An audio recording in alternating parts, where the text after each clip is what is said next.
मूसा को दर्शन क्यों मिला? तब यहोवा ने कहा, मेरी बात सुनो। यदि तुम में कोई नबी हो तो उस पर मैं यहोवा दर्शन के द्वारा अपने आप को प्रकट करूंगा या स्वप्न में उसके बातें करूंगा। गिनती 12 अध्याय 6 वचन। प्यारे मेरे मित्रों, हम सब जानते हैं कि परमेश्वर ने जब मूसा को अपनी प्रजा को स्वतंत्र करने के लिए बुलाया तो उसने जलती हुई झाड़ी का उसको दर्शन दिया। निर्गमन ग्रंथ 3 अध्याय 1 से लेकर 5 वचन में इस घटना का वर्णन मिलता है। वचन बताता है कि जिस समय मूसा को यह दर्शन मिला उस समय वह भेड़ों को चरा रहा था। क्यों उसे दर्शन मिला? आप कह सकते हैं कि परमेश्वर ने उसे पहले से ही चुन रखा था। वह लिखा पढ़ा, समर्थी और प्रशिक्षित व्यक्ति था। लेकिन दर्शन मिलने के कुछ और भी कारण थे। पहली बात, प्यारे मित्रों, मूसा एक राजकुमार था, मिस्र की सारी विद्या का जानकार। उसने राजसी जीवन जिया था। ऐसे व्यक्ति का नाम चरवाहा बन जाना उसकी असाधारण नम्रता का प्रमाण है।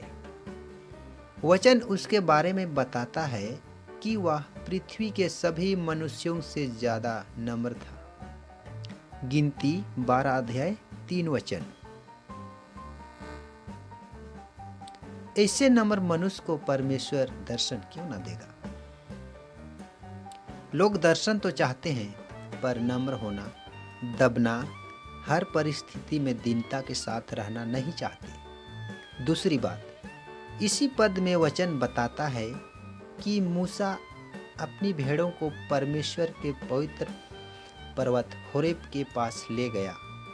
वह भला चरवाहा था।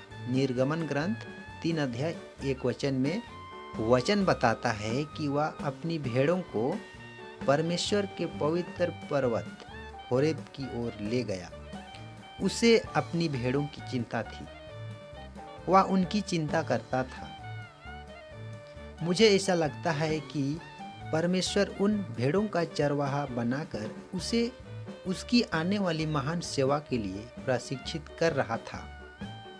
ऐसे भले और नम्र चरवाहे को परमेश्वर दर्शन क्यों ना देगा, जो अपने भेड़ों को परमेश्वर के पर्वत तक लेकर जाता हो। मित्रों, मेरे दोस्त, यदि आज के चरवाहे चाहते हैं कि उन्हें भी परमेश्वर दर्शन देकर महान सेवा के लिए बुलाए, तो सबसे पहले काम वे यह करें कि अपनी भेड़ों को कहीं और नहीं, लेकिन परमेश्वर के उस कलवरी पर्वत तक लेकर जाएं, जहां से यीशु के द्वारा उद्धार का सोता बहता है। तो मैं विश्वास करता हूं कि इस वचन के द्वारा आपको जरूर कुछ ना कुछ सीखने को मिला है। परमेश्वर आपको आशीष दे। आमीन। जय मसीह की।